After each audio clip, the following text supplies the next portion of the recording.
Hey guys, welcome or welcome back. If you're new here, I'm Jamie, and this will be a reading for Scorpio. You could be a Scorpio Sun, Moon, Rising, or Venus for it to resonate. Of course, it's not going to resonate with everyone, so only take it if it does. Remember that there is no gender. If I pull a king, queen, emperor, empress, whatever. The sex or gender really just doesn't matter. It's all about the personality, which I'll describe. You'll definitely know who we're talking about. All the information to book a private personal is in the description of the video. I also offer a membership, so if you're interested in that, you can go to the membership tab of the channel or hit the join button. It'll show you all the perks. Definitely offer members-only videos, live chats. We do mental health information, tarot lessons, all kinds of stuff in there, so definitely check it out. And if you're a reader and you want to do a live with me, hit me up. My information's in the description. So we're just kind of pulling whatever comes out here. Clarify with the tarot and grab some advice.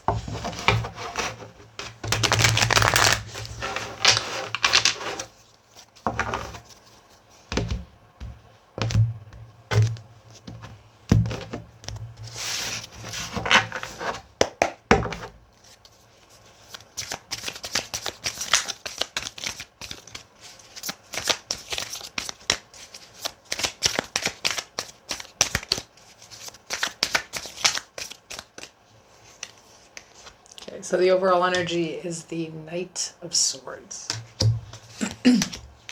Of the Four of Wands, the King of Pentacles, the Hierophant, Taurus energy. At the bottom of the deck, the Queen of Pentacles.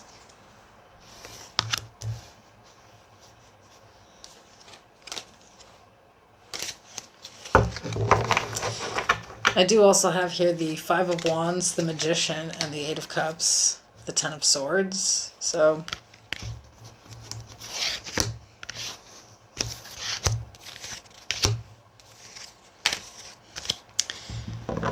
okay, let's kind of go over these energies here. We have cleansing energy. I purify myself with positive energy. I cleanse toxicity and habits that don't serve me. In this space, I cultivate wholeness and embrace a cleansing energy. We have Loon, intuitive. Listen to the song in your soul. Trust your intuition, as you have a way of knowing.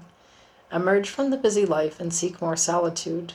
Recognize that you are unique and that you are loved. And wish. Make a wish like a dandelion in the wind. Or make a wish with a dandelion in the wind.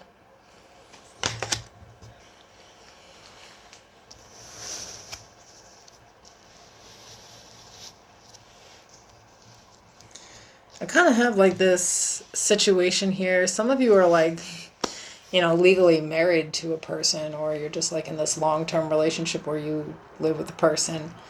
And that shit is on and off. It's really like there's, I think, impulsivity in this other person. I think you really want the relationship to work though. Like, it could be a person who's kind of tough to deal with. They could have, like, more of, like, a reactive personality, I want to say. But at the same time, like, most of the time, I think they're a good partner.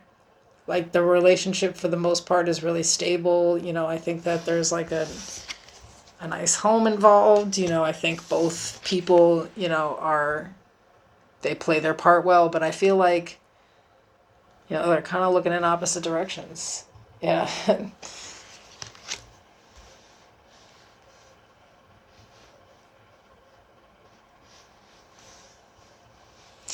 In the background, too, I feel like, there's been some things that have kind of happened in the past here where there's been a lot of, I think, competing with each other's success. There could be, like, a lot of, like, fights and arguments. I think that there's also this habit of like sort of like starting the relationship over and then again, somebody will like walk away from the relationship. There's a lot of pain here, it's like happened time and time again. So it could be like when the two of you are together, everything is stable and everything is good. But then when times are bad, they're like kicking you the hell out of the house. There's like just all kinds of drama that comes with it. So it's like this very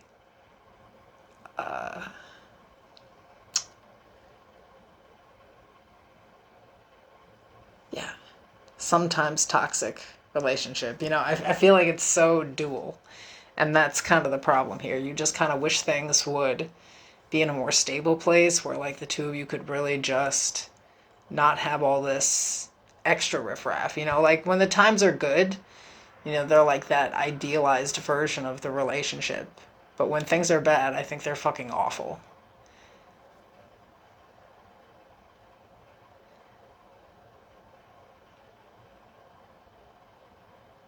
And I think right now it's like one of those periods where things are good and you may just be waiting for things to get bad. Because, like I said, it's like this is the energy here, you know? It's like recently this person came back in, they're back in the house now, the relationship seems fine, and you're just kind of like waiting for the other shoe to drop, because I think that's the normal here. So,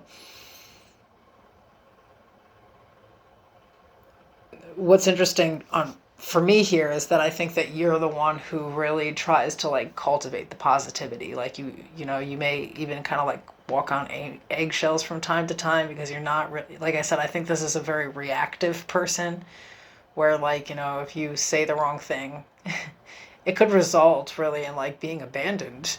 It's like kind of something kind of crazy or like very harsh like that. Like, this is a person that's very like easily triggered. Let's say it like that.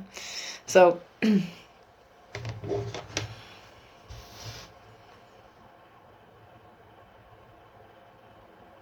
I think it's hard because it's like you may cultivate positivity and you may be trying your best to really keep the relationship in a stable and harmonious place, but it really takes two. I think that you really love this person. You want things to work with this person. I have the Two of Cups at the bottom of the deck, but it's like the two of you.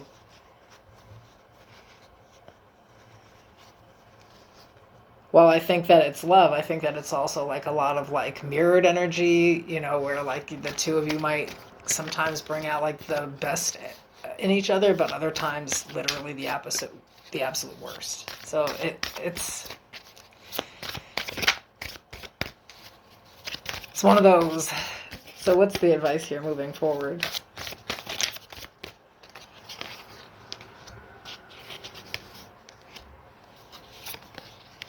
Got the Page of Pentacles, the High Priestess, the Nine of Swords, the Four of Cups at the bottom. Here's the thing is, like, you can't be afraid to just say what you need to say. I think that you are trying to pacify situations here to keep the peace. You feel like that you have to, like, come from this pure space and, you need to cultivate the peace and, like, be this person's peace and make sure that you're kind of, like, tiptoeing and not stepping on anything that's going to piss them off. Or how long can you live like that, realistically? We might think that we're being the bigger person when we do something like this, right? Like, we want to avoid the conflict and that makes us the bigger person. But actually, like, what you're really doing is make the other person kind of guess. Or maybe they think that these behaviors or like what they're doing is correct. Or maybe they just don't know because you're just sitting here not saying what you need to say. And again, it's to like pacify. But it's not getting you anywhere. So this is your own toxic trait here. It's like there's a lot of anxiety, there's a lot of fear. Like I said, you're waiting for the other shoe to drop, but doing all this stuff to avoid that from happening instead of just really like looking at the difficult stuff and really having those conversations. Like, I think that there is some shit that could easily be cleared up, but like you just don't even speak on it. So, and it's out of this fear of like being rejected or being hurt because you wanted to specify in some kind of way.